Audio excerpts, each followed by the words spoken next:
But I would say some of my top favorites and ones that are in the book is cayenne pepper is always one that I will always bring up because it's really heart healthy. It's a vasodilator. It's good for your metabolism. It's good for your digestion. It's good for all of your whole vein system, including your heart.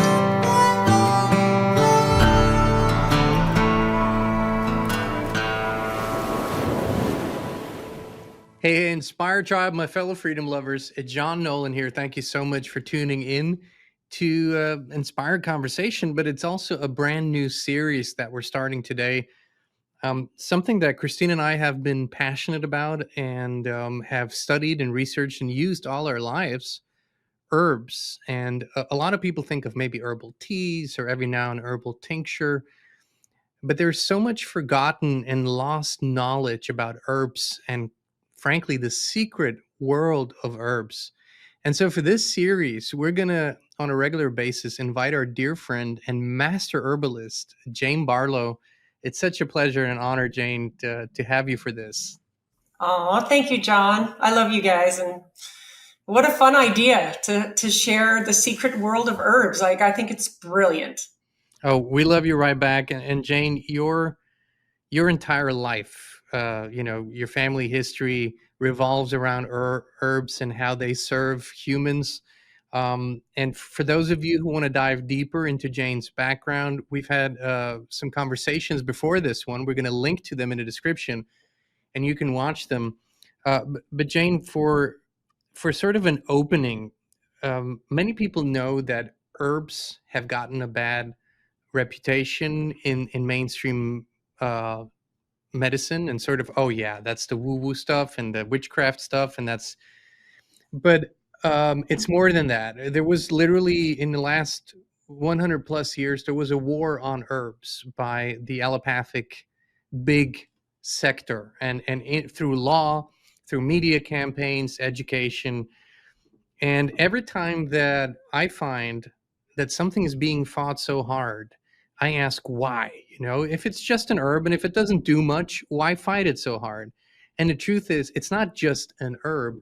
There seems to be a sacred connection that we humans have with herbs.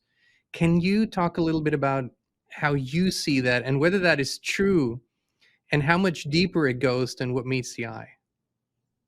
Yeah, I mean, I think I at this point in my life, I find myself in a really unique situation because not only did I grow up with plant medicine and herbs because my dad was a botanist, now as a person who's raised my kids and now I have grandkids and, I'm in my sixth decade and and look what happened Lying. 5 years ago. I'm sorry, Jane. She's lying. You're lying. Oh, She's lying about her age. oh, She's much sorry. younger than that. Well, maybe inside, in spirit, I am much younger. And when I'm climbing to the top of a mountain, trust me, I do not feel 64. So, but I have to tell you, it's really a unique position I find myself in because while I've loved plants and herbs and herbal medicine my whole life because I was just raised with it, I really didn't think it was that big of a deal if people weren't interested until not only did I carry on my dad's work, but the last 5 years with, when the world shut down and went kind of crazy, because then what happened is so many things were suppressed, even some of the things that were part of the medical system.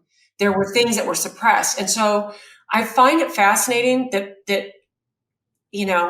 a couple things. First of all, that there are so many people who are now open to it and realizing. And then the second thing is there's a whole nother subset of people, and I think it's people my age and above who absolutely do not trust it because they'll go in with something like turmeric that maybe their daughter will suggest to them for inflammation and pain. And they'll take it to their doctor and the doctor will be like, absolutely not. Who gave you that? Who suggested that? And so you've got this group of people who will really never break out of that. I just talk to too many people all day long. But here's what I think is fascinating is we are part of the earth. Like when we die, we go back to the earth. You know what I mean? And we are deeply connected to Mother Nature. And I've experienced nothing but vibrant good health. And I've been through things. I had a big surgery almost 3 years ago. I had a bad water ski accident. I had to have a full knee replacement. And I used all herbs to get me through the pain, the inflammation, the potential for infection. I didn't use any prescriptions. And I filled all the prescriptions because I don't want to have pushback from the doctor, but I didn't use any of them. But there's a certain amount of confidence that we have to regain as modern humans to be able to trust it. So if you look at things that are demonized, I love what you said. It's like, if something's being demonized, I would say, oh, let me look a little deeper. Let me take a look at what that is. And it goes back further than the last 150 years. Oh, yeah. Look at the witches. They would burn the witches because they were healing people. My biggest wish is that people will start to understand the power of plants and plant medicine, because it will change their life. It will absolutely change their life. So I love what you said. The Secret World of Herbs is the perfect name for this series. I remember I grew up skiing, like I was an alpine skier, racing and whatnot. And probably there was still some knowledge in my grandparents' generation, but my parents had already forgotten. And so there was some interest every now and then, but not much. But I had this coach, and he was an old school farmer, and grow everything himself. And I remember when we would go up to the glacier in the summer, the base camp was in this village that was right below the glacier. And the day that we arrived, he would always immediately walk up the mountain and start collecting herbs for teas. And first, it was adjustment to that climate, and there's a tea for this and tea for that. And I remember just thinking how, he would always try to teach me something. I was really rejecting it at that age, like 14, 15, I was smart as could be. I know it all. And I'm really angry at my 14-year-old self for not being more open, because he knew so much. And what I realized later on is that when you do what you suggest, when you go in nature and you do it all the time, you start hearing things that are not written on paper. And you've said this before. You said, when I work with herbs and when I go into formulation mode, when you formulate something new, they speak to you. All of that sounds woo-woo, but it isn't really. How does that process work for you? And have you found new properties that you didn't even know certain herbs had? Yeah, I think that is one of the issues with being a modern human is the distractions and the noise with all of our technology. Mostly, we don't spend any time getting quiet and really listening. And this can go with anything besides the herbs. If you have a problem, you have an issue. If you will separate yourself from all the noise and go sit somewhere quiet, and if you can be in nature, that's even better. And you have the patience to spend 5 minutes, 10 minutes, 15 minutes, even 30 minutes, where you have no distractions. You have to come back to your breath. If you take a minute and listen, you will hear things because they're coming from a higher source. They're coming from your higher self. Call it God, call it creator, call it the universe, whatever you want to call it. So what I've done, because this has been kind of a path of mine for a long time, my dad passed away 27 years ago. I restarted his company 4 years after that. So I've been going for a little more than 23 years by myself. And in the beginning, I was just doing his formulas. I was following his handwritten recipes. And these are all things I'm very familiar with because I've been taking them, a lot of them since I was a teenager. So they were very familiar with me. But then what happened is, as I started formulating my own formulas, like someone would say, your line doesn't have anything for the liver. I really would love something because I trust what you guys do and the purity. And so then I would formulate something for that specific thing. And then as time started to go by, because it wasn't immediate, I was mostly like into my intellectual piece, which is still very important. But then I realized that if I take all my research and I sit still, even for a couple of hours, especially once I've got a formulation, literally, in fact, I'm getting chills right now because the plants there will be things that will come into my head about a certain plant that I want to put into a formulation. And It's fascinating until you experience it, because it literally is, you should see me out in nature. There's one of my favorite hikes. There's these beautiful juniper trees, and there's juniper berries, which are very powerful, have a lot of medicinal benefits. And when I hike now and I look at certain plants or even touch them, it is like magical that they are talking to me. And if I don't have them in a certain formula, like I don't do juniper berries, but I know what they are and I know what they do. Sometimes it'll be like, pick me next, and I feel really pulled to that. So if we realize the deep connection we have with Mother Nature, that we are part of Mother Nature, then Mother Nature will start to speak to us. Now, not like on a speaker, not like you're going to hear it in your, if you get still, you will hear. You will hear pretty much anything you want to hear. So, if that makes sense. Oh, 100%. What's your favorite herb right now? What are you working with most right now? Well, my favorite herb right now is tobacco, believe it or not. I'm with you. I'm right there with you, sister. Yeah, because I've never been a smoker. I have 3 Native American siblings who were adopted when they were little tiny, preschool, and they're Eastern Shoshone, and they've as adults, they're all around my age now. They've tapped back into their Native American roots, and tobacco has always been a sacred plant to the Native Americans, and there are different species of tobacco. And I've been really, really fascinated, of course, with the whole nicotine, the nicotine craze, the components of it, what it does for human health, the fact that we have nicotine receptors in our body.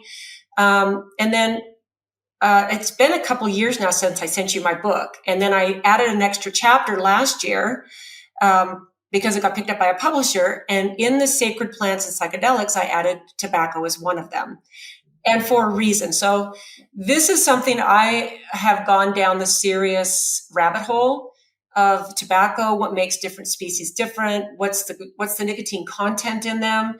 What makes tobacco, the way it's processed now for humans, damaging? And there are so many reasons. So pure tobacco is very, very sacred to the Native Americans. It's used in ceremony. It's used, if you think about a peace pipe that the Native Americans would pass around when, for all kinds of reasons. But then you've got this beautiful component in there, which is nicotine, which your body recognizes, and it provides so many health benefits. And if this is what you said in the beginning, if something is demonized, go, oh, okay, wait a minute, I need to take a closer look at that. So I've been down some serious rabbit holes the last year. Well, it's so fun. Specifically when it comes to tobacco, is that the conversation is always misconstrued, because we're not actually talking about tobacco. We're talking about a processed product that has so many additives in it and chemicals in it. There's 160 plus chemicals that are allowed to be added to the tobacco in a cigarette, for example. You have the filter and all those components. So we're not talking about the plant. We're talking about a completely different finished product. And I think once people make that distinction, they can actually focus on the plant and its properties, and how, the Indians used it for wound healing and other stuff. I mean, it's just on and on it goes. Well, believe it or not, John, respiratory health. The Native Americans I do. For respiratory health. And you would think quite the opposite if you really look at what we've been propagandized and programmed with. You would look at quite the opposite. I think this is going to be an interesting one to break that paradigm, because there's so many people who are interested in the nicotine component, but they're still a little bit of afraid, as they should be, on the delivery system. Is it in a vape? Is it in a pouch? Is it in a cigarette, or gum or patches, or there's other stuff that's involved in the delivery system. So to me, this is it's a very cool time to be alive, I will tell you. Oh, well, who would have thought in our lifetime that we were going to talk about the sacredness of something like nicotine or tobacco, and actually take it from the demonized realm into the, hold on, there's a much bigger picture there. And I will say, it's so important to dive deeper, to not just take the flash words and actually see, Yeah, yeah, we're talking about a plant here. Um, Specifically in, you said the demonization, there are numerous attempts underway to ban tobacco outright, I to ban know. the entire plant worldwide. And Yeah. whenever that happens, you have to ask why. I think, obviously the cigar companies will have something to say about that. But you mentioned your book, Be Your Own Shaman, which sort of got us connected. One of the Yeah. most beautiful books I've ever had the pleasure to hold in my hands, and just, I always said it's like you have those classic cookbooks that almost everyone has on their shelf, and this to me is a classic natural remedy book that should be on everyone's shelf. And what you do in that book beautifully is sort of make it more accessible, make herbs more accessible to people. And there are herbs that are sort of not as accessible, they're harder to find, or they grow in other places, you can't as easily get to them. But what are some of the herbs that you would say, if people spend just a little time looking for them or researching, they could have them on hand or available? And what are some of the herbs that people could use on a regular basis that they might not be aware of?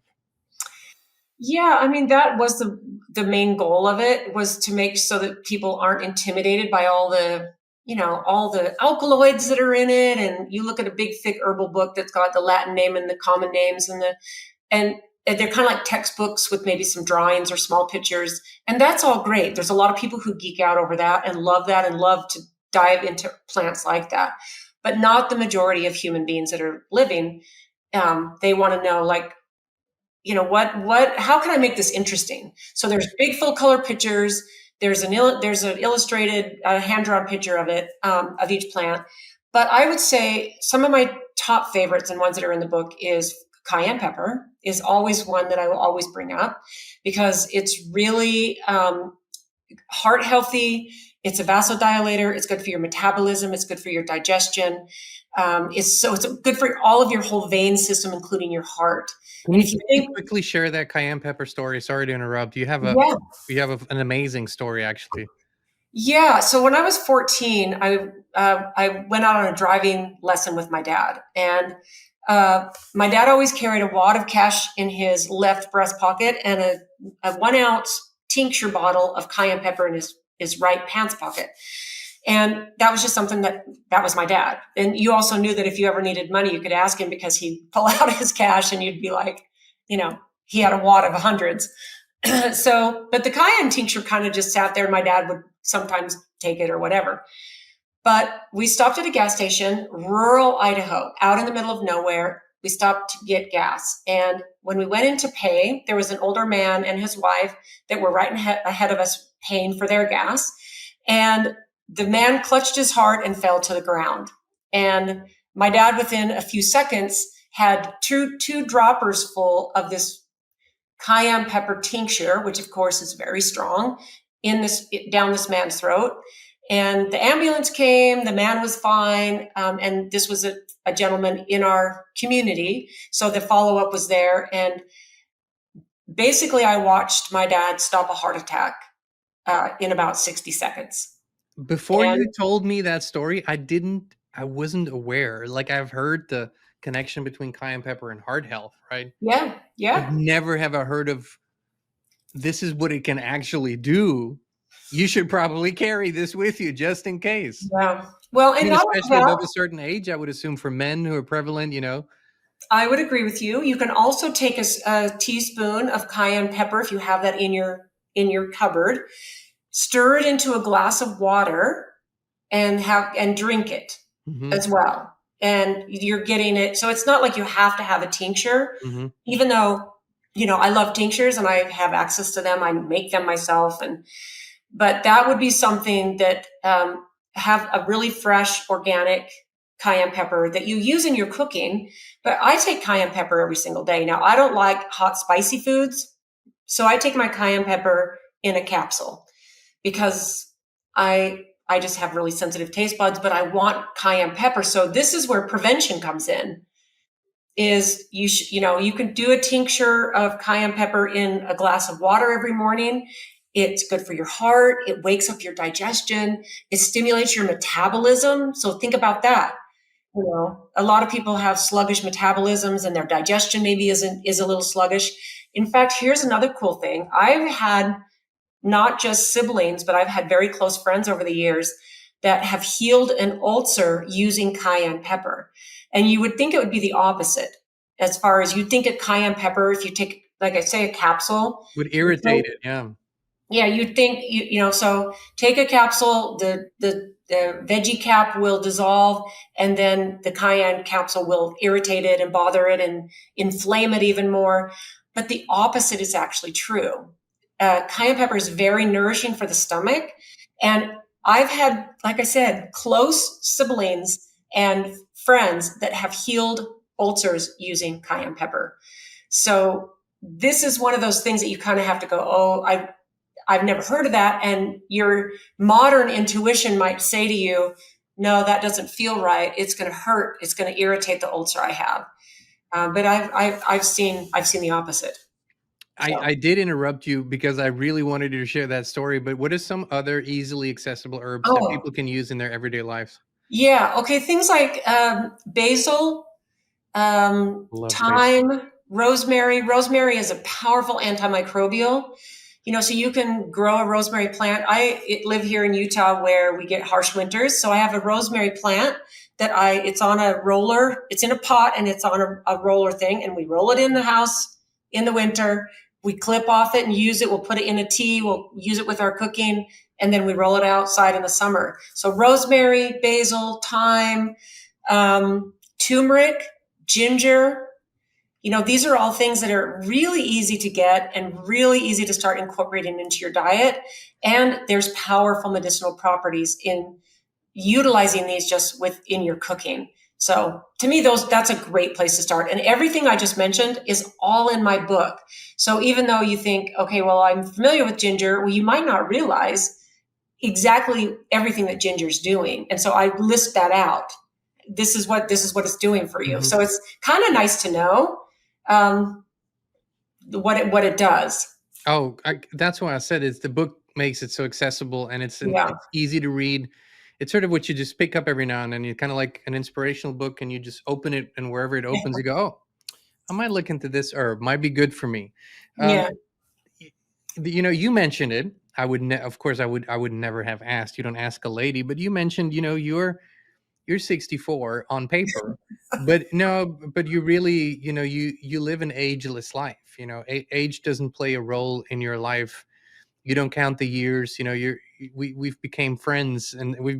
So I know that, you climb mountains, you travel, you do whatever your heart desires to do. Would you say that herbs make it easier? Because I don't like the terms anti-aging or reverse aging, all that focus, but would you just say that it makes it easier for us to live a more ageless life and our bodies to stay vital and healthy, not just as a remedy, but in a sort of in an everyday sense? 100%. I mean, I believe there's no way I would be the age I am right now with as vibrant health as I have without all of the plants and herbs. Because, I mean, I am so blessed to have been grown up with it, but then I've actually maintained my use of it over the years and the decades. And I think about the things that I have access to because of my knowledge. And I now, all my sibling base, I have a big group of siblings. They all now come to me if they have, this issue or that issue, or, hey, can you send me some of this? Or, hey, one of my kids is dealing with this. So I kind of took up the mantle of my dad and I practice it at that level. And I honestly can't imagine why you would go through this life with anything less than vibrant health. You know what I mean? Like I want to get to the end of my life. I want to go get, however old I'm going to be. And I want to have a perfectly healthy body and a perfectly healthy brain. I want my brain to be just as sharp as it was when I was 10 years old or 25 years old. And the things that I've done over the years, there's a compound effect. But I also have this, I have this trust because I use it. I think that's one of the things is that people start to learn about plants and then they think, what if it doesn't work? They second guess it. So I think the thing is to start using some of these simple things. Like cayenne pepper is simple. And if you're like me, you don't like spicy foods, put it in a capsule and take it that way. That's easy. You don't have to go to your doctor. Oh, hey, is this going to hurt me? Now, here is one thing, because there is something. Cayenne pepper has very mild natural blood thinning properties.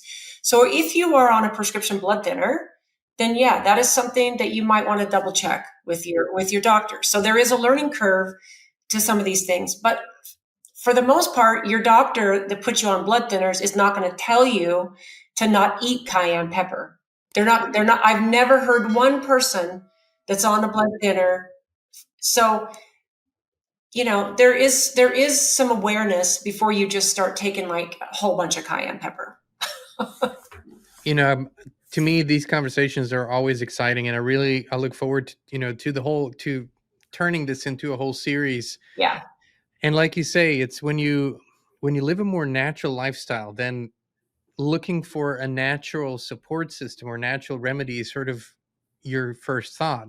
When you live a more artificial lifestyle, you're more prone to getting that quick pill and that whatever synthetic stuff is. So it seems like it's more a lifestyle than it is just a little sector of a life, isn't it? Yeah, because then it starts to like, wait, if you start with some small things, you start learning. Because I do love the thought of starting like herbal tea. That's a really easy way for people to dive into plants and herbs.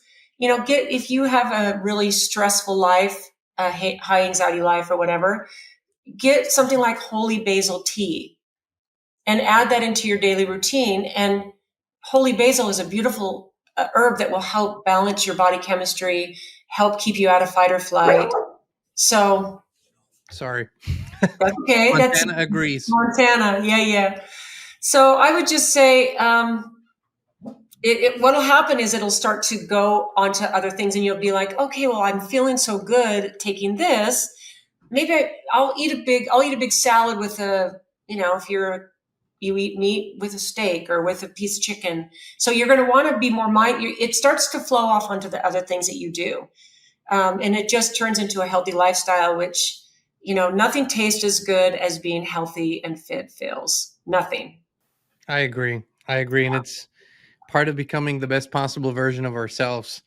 Jane, where can people keep up with you? I know you have a YouTube channel where you do regular things, and where can people find you, your work, everything Jane Barlow? Yeah, my YouTube channel is Barlow Herbal. I put out a little video about an herb every week, and then I do a Sunday message of love every Sunday, just to keep up with what's happening in the world and spread the love, because we all know that love is a wonderful place to be. And then Barlow Herbal is my website. But what I'd love to hear underneath this video is, I'd love to hear what people are doing currently, because I know you have a really inspired group of people who are already on a healthy path and realize that if we're going to ascend, if we're going to raise our consciousness, we have to take care of this vessel, which helps us do that. So I know you have a really uplifted group of people who follow you too. Yeah, and I think our audience are cross-pollinating our audiences, which is wonderful. So people that watch you come over and vice versa. So yeah, Yeah. we'd love to hear from you. Also, if you have questions for the next conversation with Jane, if you want to know about specific herbs or Oh yeah. tinctures or other things, let us know in the comments, and we'll address it next time. Jane, thank you so much for doing what you do and just being such a inspiration and a light in the world. You're appreciated on so many levels. Thank you. Thank you, John. Right back at you, my friend. The love is mutual. The love is mutual. An inspired tribe. This includes you too. We love you. We appreciate you, and we'll be back with you again very, very soon.